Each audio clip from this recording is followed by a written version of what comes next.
Bien-aimés frères et sœurs en Jésus, la grâce, la paix et la miséricorde nous sont données de la part de Dieu le Père et de Jésus-Christ son Fils notre Sauveur. Amen. Pour notre méditation de ce jour, nous allons lire dans le livre des Nombres, au chapitre 23, du verset 17 au verset 24.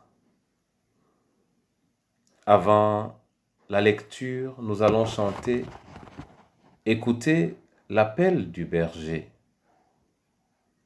C'est le numéro 161 dans Chant de victoire. Écoutez l'appel du berger, il sait ses brebis en danger.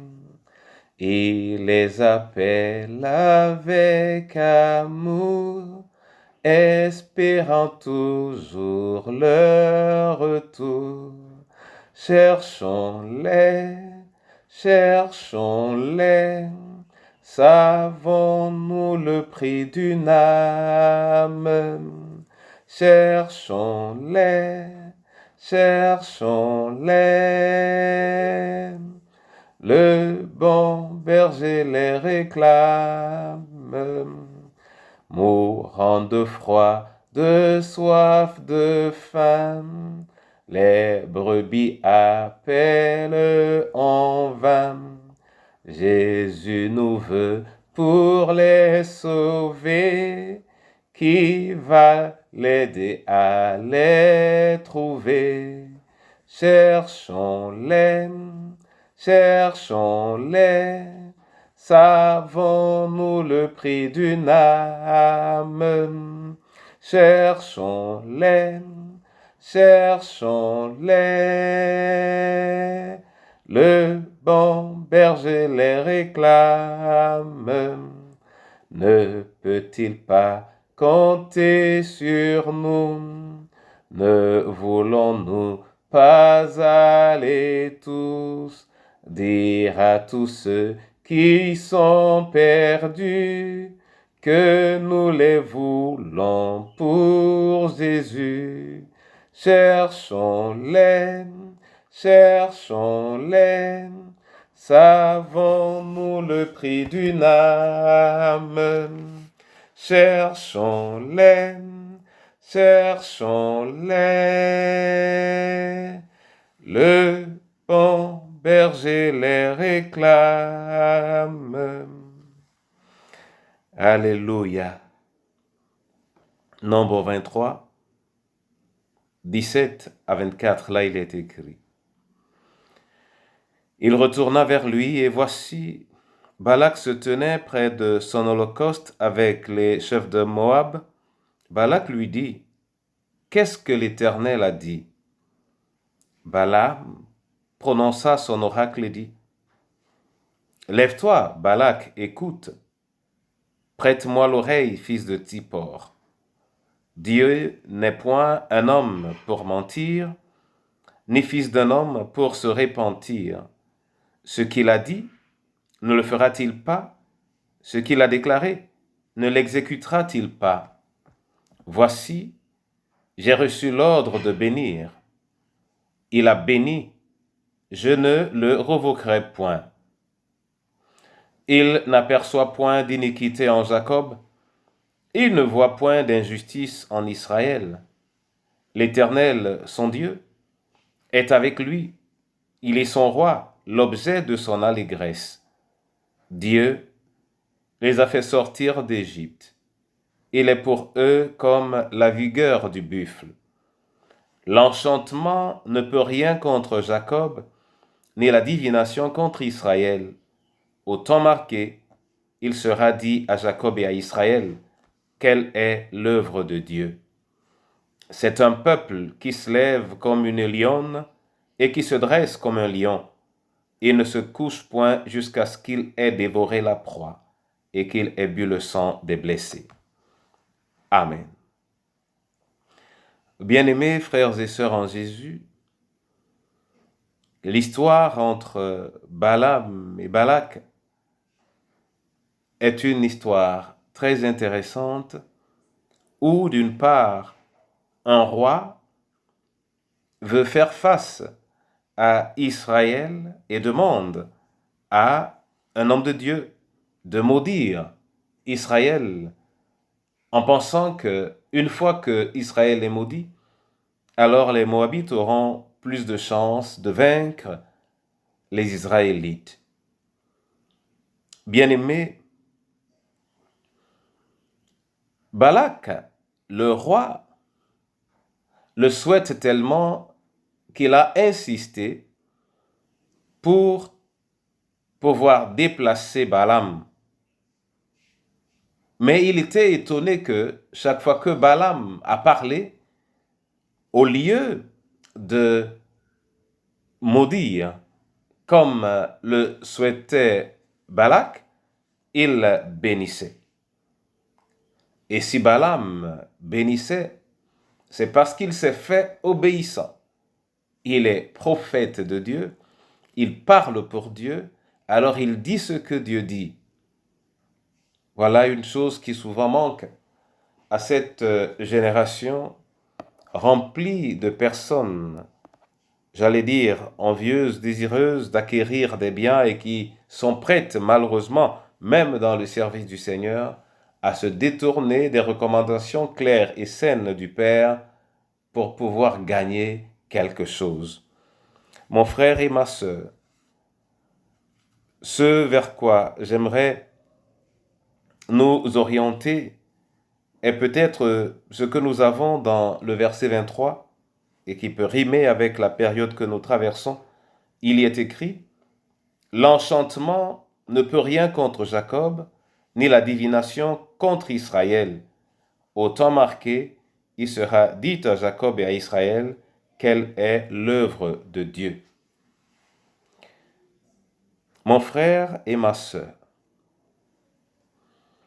nous sommes dans une période où nous devons nous efforcer à avoir davantage de communion avec le Seigneur Jésus, qui est mort et qui est ressuscité d'entre les morts et qui essaye de prendre du temps avec ses disciples pour enseigner.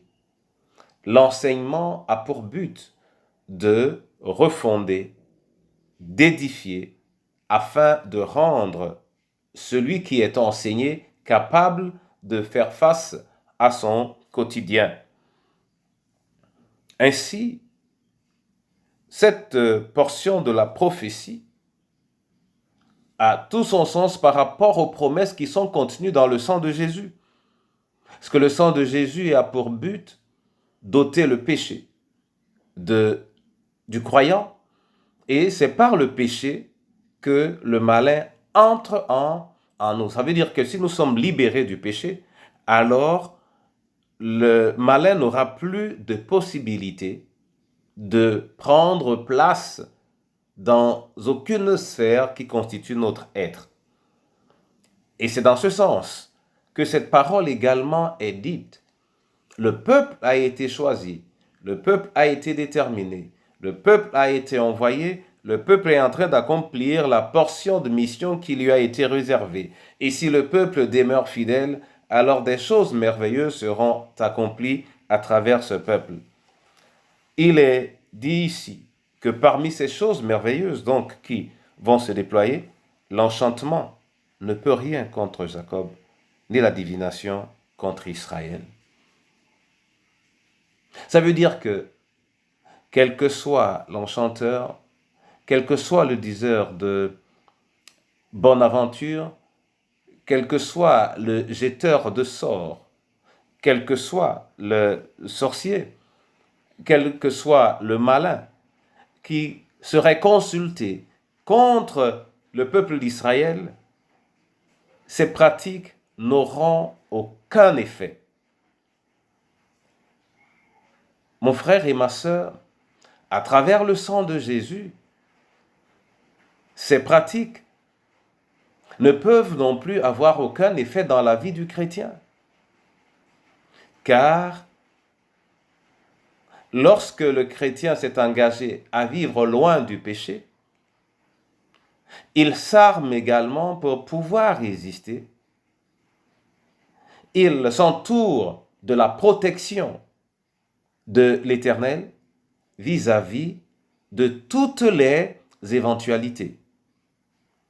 Et cette affirmation est claire. L'enchantement ne peut rien, ni la divination, contre Israël ou Jacob. Cela doit pouvoir être vrai pour toi et moi. Et cela ne peut se vérifier que si, à travers l'Évangile, nous demeurons fermes, consommant cet Évangile jour après jour, le consommant jusqu'à le digérer et en faire une partie de nous-mêmes. Et en faire une partie de nous-mêmes, c'est donc nous rendre actifs dans le sens de glorifier la parole que nous avons reçue, c'est-à-dire de vivre dans l'obéissance à la parole de Dieu. Mon frère et ma sœur, le Jésus que tu as accepté, le Jésus qui sur la croix est mort pour toi, en mourant sur la croix pour toi, parce qu'il est par ailleurs dit que par ses meurtrissures nous serons guéris, à travers son sang, tu es protégé de ces différentes formes d'agression. Or, je sais qu'elles sont souvent répandues, qu'elles sont intenses, ces agressions, dans nos différentes contrées, dans nos lieux de service, dans l'Église même, visible. Mais l'Éternel est en train de dire que sa promesse pour nous, c'est que l'enchantement et la divination n'auront aucun effet.